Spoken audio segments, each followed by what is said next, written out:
आज lead story में शुरुआत उस जगह से करते हैं जहां से बनती है और गिरती है सरकारें, जहां टिकी रही पूरे देश की निगाहें। लोकसभा में आज अविश्वास प्रस्ताव पर पीएम मोदी को जवाब देना था और जब मोदी बोलने आए तो कांग्रेस समेत पूरे विपक्षी गठबंधन को जमकर लपेटा और 24 का एजेंडा भी उन्होंने सेट कर दिया कि 24 में क्या एजेंडा होगा। एक रिपोर्ट के जरिए आपको आज की पूरी कहानी समझाते हैं कि हुआ क्या क्या।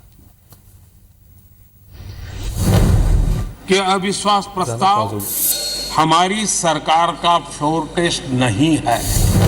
कांग्रेस के पास न नीति है, न नियत है, न विजन है, न वैश्विक अर्थव्यवस्था की समझ है। कांग्रेस को परिवारवाद पसंद है। जिस दिन का इंतजार विपक्ष पिछले 1.5 महीने से कर रहा था वो दिन आखिर आ ही गया। मौका अविश्वास प्रस्ताव पर चर्चा का था।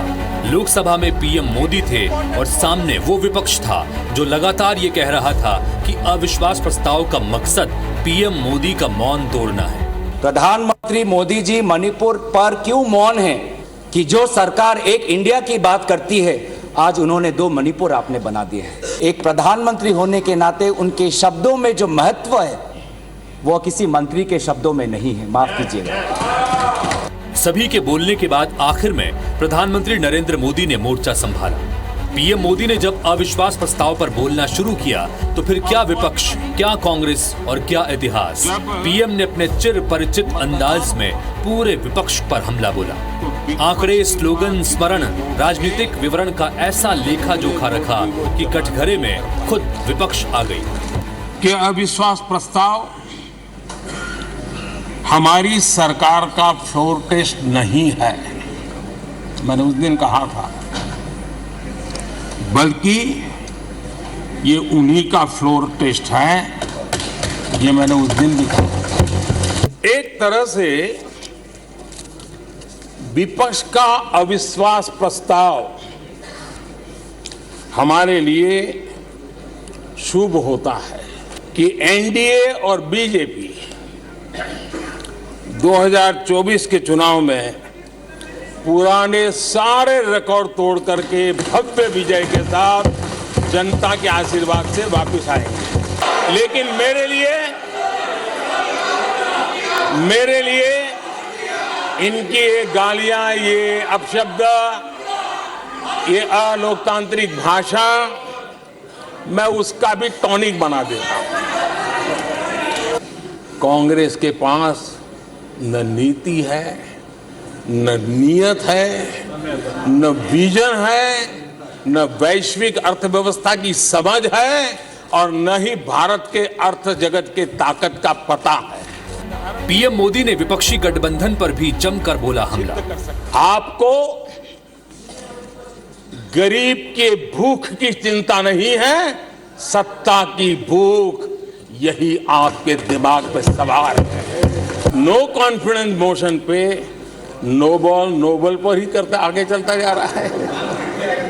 इधर से सेंचुरी हो रही है, उधर से नोबल हो रहे हैं। पीएम मोदी ने कांग्रेस और राहुल गांधी पर भी किया वार। आदत के मुताबिक घमंड का जो आई है ना, आई वो उनको छोड़ता नहीं है और इसलिए एनडीए में 2 आई पिरो दिए। ये इंडिया गठबंधन नहीं है, ये इंडिया गठबंधन नहीं है, एक घमंडिया गठबंधन है।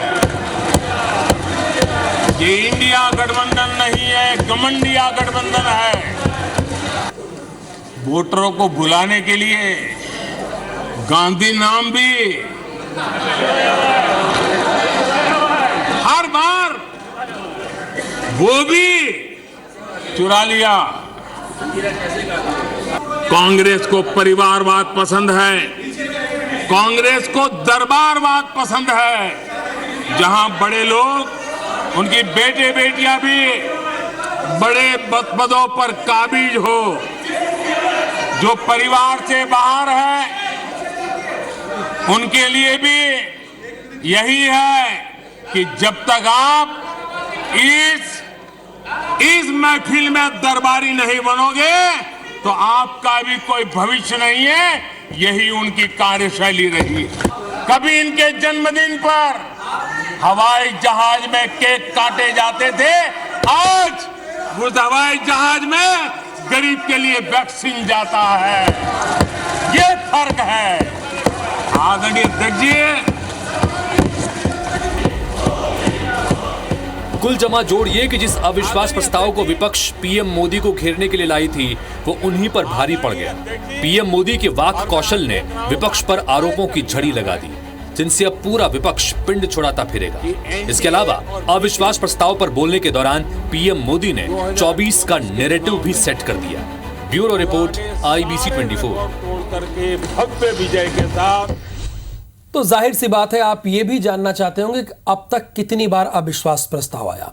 भारत के इतिहास में अब तक 27 बार अविश्वास प्रस्ताव लाए गए जो आप देख रहे हैं, लेकिन ये कभी सफल नहीं रहे हैं। सिर्फ एक बार ऐसा हुआ कि मोरारजी देसाई के पास बहुमत नहीं था, तो उन्होंने वोटिंग से पहले ही रिजाइन दे दिया। और अब सवाल यह है कि केंद्र में पूर्ण बहुमत की सरकार होने के बावजूद विपक्ष ने अविश्वास प्रस्ताव क्यों लाया? दरअसल अविश्वास प्रस्ताव पेश करने का मकसद सरकार की कमियों को संसद के सामने ऑन रिकॉर्ड रखना होता है। इसे देश की जनता भी देखती है। विपक्ष के आरोपों पर प्रधानमंत्री को जवाब भी देना पड़ता है। फिलहाल आंकड़ों की बात करें तो राहुल बताइए, आंकड़े क्या कहते हैं? तो आंकड़े, लोकसभा में 538 सदस्य हैं, ये आप जानते हैं। यानी बहुमत के लिए कितने आपको सदस्य चाहिए? 270 वोट की जरूरत होगी। अब एनडीए के पास सांसदों की संख्या 333 है, ये देखिए स्क्रीन पे चल भी रहा है। इसमें भारतीय जनता पार्टी के पास 301, शिवसेना 2 गुटों में बढ़ गई है, शिंदे गुट के पास 12, लोक जनशक्ति पार्टी के 6, आरएसपी के 3 और अन्य को मिला लीजिए जो कि प्रधानमंत्री मोदी या भारतीय जनता पार्टी से ताल्लुकात रखते हैं, उनसे संबंध अच्छे हैं, उनको 11 मिला लीजिए। अब विपक्षी गठबंधन के पास कितने हैं हितेश जी, हमारे दर्शक आपके जरिए बिल्कुल, इंडिया INDIA के पास में इस वक्त 143 सांसद हैं, जिसमें कांग्रेस के 50 हैं, द्रविड़ मुनेत्र कड़गम यानी DMK के 24, TMC तृणमूल कांग्रेस के 23, जनता दल यूनाइटेड JDU के 16 और अन्य 30 सांसद शामिल हैं, जिसकी मिलाकर कुल संख्या 143 की बनती है। इसके साथ ही अन्य पार्टियों की अगर बात करें तो इसमें कुल 64 सांसद हैं, जिसमें YSR कांग्रेस के 22, बीजू जनता दल के 12, बहुजन समाज पार्टी के 9 और भारत राष्ट्र समिति के 9 और 12 अन्य सांसद भी इसमें शामिल हैं। तो गुरुवार को लोकसभा में अविश्वास प्रस्ताव पर प्रधानमंत्री मोदी के जवाब के दौरान विपक्ष वॉकआउट कर गया था, लिहाजा वोटिंग की जरूरत नहीं पड़ी। अब जब विपक्ष रहेगा नहीं तो वोटिंग कैसी होगी? और अविश्वास प्रस्ताव ध्वनि मत से खारिज हो गया, यानी ध्वनि मत से खारिज हो गया, वोटिंग की जरूरत ही नहीं पड़ी।